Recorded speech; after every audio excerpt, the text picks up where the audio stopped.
Indeitwa Jeremiah Karakadzai. Tarasikerwa nemuning'ina wangu anaitwa Sauro Karakadzai. Ndinovimba nezuro Sunday taiva kubasa. Zvekuma 6 tichiparadzana achiti mukomanda akumboenda kundogerwa kutichasi.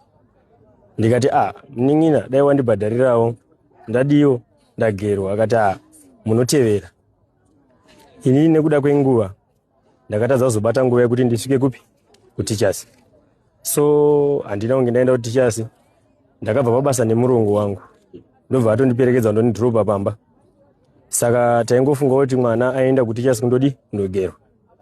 Umwe waiva naye yakava foni yanga yarira but ndakatadza kuanza nguva yekozi ndatobuda mumba. Ndakazofonerwa nemurongo ndabva dokunzi buda timhanye. Pandakasvika pagomba ranga raitikira tsaona ndakaona hapana changa chiri chekubata. Zvanga zvatoperera ipapo.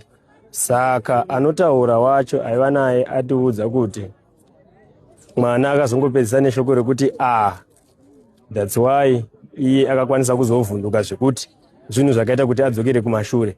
Zvekuti dai pasina yakabuda kumwana dai vese vakapinda ipapo uye zvaiita kuti tisawana umbowo kana evidence yekuti vangava vakaenda nekupi.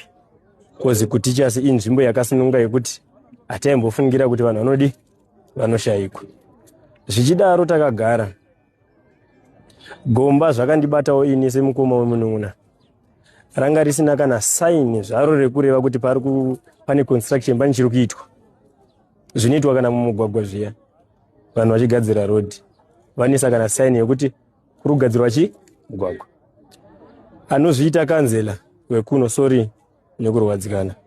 Anozviita kanzela akauya akutraya kuda kuchiisa danger zone. Iniwo nekubatikana pamwe ndakakanganisa kana kutadza. Ndakatevera ndiri mushure make ndichibvisa pepa rake. Ndikati ikumbirawo police report itange yavapo pozoiswa pepa. Zvakaenderera mberi zvichidaro. Vakatibatsira vakazokwanisa kuuya kuma 11 vakasvika iri nhau yemukomana. Akakwanisa kupinda akapinda. First time akabudisa musikana.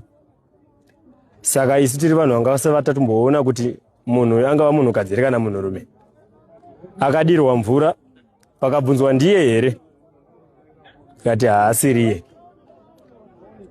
Ndobva apinda futi zvakare. Ndobva pabudiswa munhu wemunhurume. Zvikanzi ndiye here. Tikati haasiriye.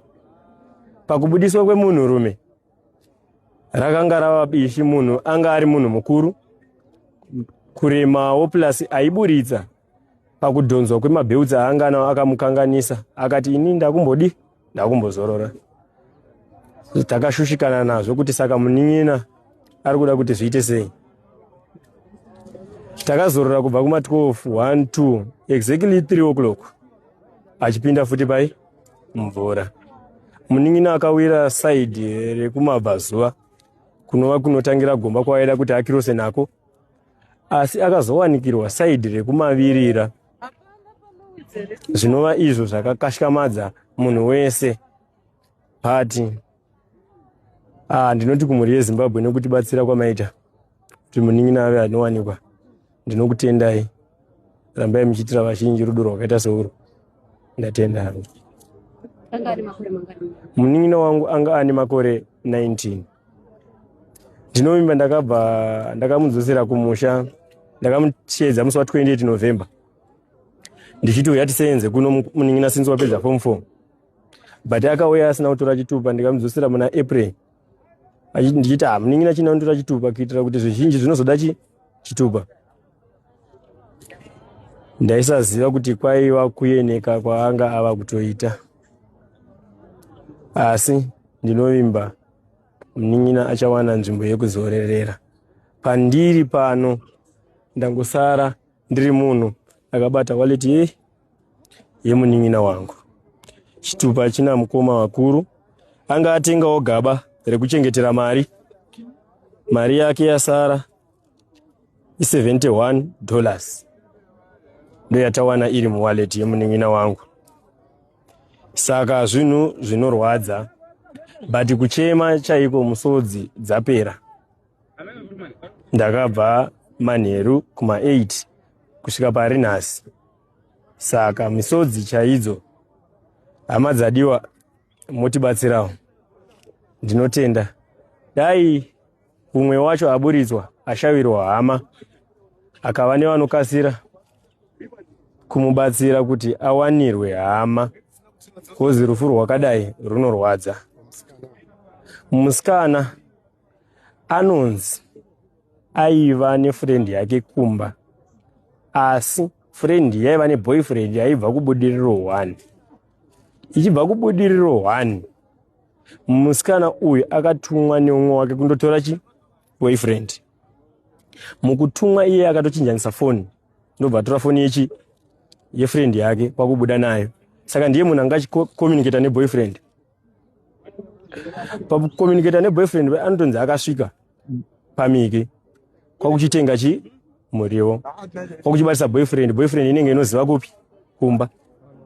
Mukuenda uya hameno akaita semusikana ndiye ava vatopedza kubika, kwai takangomirira, hakuna munhu.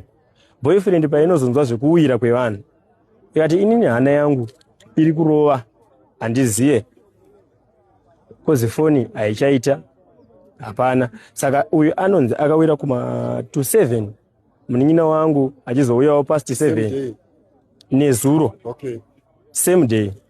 Zvinhu izvi hazvina nguva zvekuti ini kundieneka kwakaita munin'ina kungoti mukoma nichamboenda unogerwa. Zvisinei, zvinhu zvakakashamadza vazhinji. Baba kumusha, birthday ravo raivako nezuro, munin'ina anobva pandiri achiti mukoma ndimbosenderawo baba $5 yekuti vawane kufara. Ati wagona munin'ina, hapana chakaipa, tisingazive kuti pamwe kwaivawo kuonekani baba. Zita rine munin'ina ndorinowa rababa wababa nokuti so. Saka ndisingazive kuti baba vane birthday, baba vavo vachishaya, zvinhu zvinotirwadza.